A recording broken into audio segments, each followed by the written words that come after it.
फलित बघून दे रे. फलित आहे ना. बघ कधीतरी नाकारायचं कधीतरी हे पण करायचं असं दोन्ही असलं पाहिजे. हे नाही ते हे नाही नाही रे बाबा. फलित आहे ना.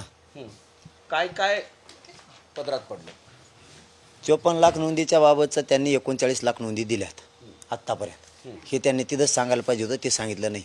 एक भाग.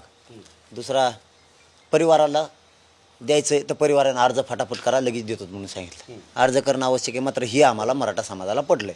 अर्जच नाही केला तर ते प्रमाणपत्र कसं काय देते? आणि ज्यांच्या नोंदी सापडल्यात त्यांच्या नोंदी या ग्रामपंचायतला लावायच्या सांगितल्यात, तर त्यांनी सांगितलं आम्ही शिबिरच सुरू केले जातात, अर्ज भरून घ्यायचे. तसं उल्लेख याच्यात अर्ज भरून घ्यायचा, म्हणजे ते एक समाजाचं चांगलं काम झालं. दुसरं, आता मेन खुटीच राहिली. सगळे सोयरे जे परंपरेनुसार जे आपल्या लग्नाच्या सोयरीक होतात ते गणगतातील सर्व सोयरे, सर्व म्हणजे तुमचे सर्व त्याचा अर्थ असा, जर तुमची नोंद निघाली आणि माझी निघाली नाही तर तुम्ही मला शपथपत्र करून द्यायचं, हा माझा पाहुणा आहे. बरोबर. पाहुणा आहे आणि मला त्याच्या आधारावरती ते मिळणार. अशा स्वरूपाचा अध्यादेश आवश्यक आहे आपल्याला.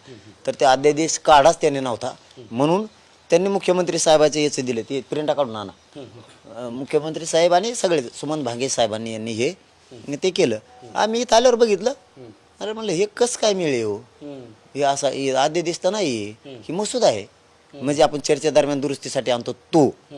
म्हणलं ते अध्यादेश लागल ना तुम्हाला असा. हे बाकीच्यांचे कसे अध्यादेश येतं, आता हे असे अध्यादेश येतं, असं हे सवलतीच्या बाबतचा अध्यादेश, म्हणजे नोकर याचे आपले शिक्षणाच्या.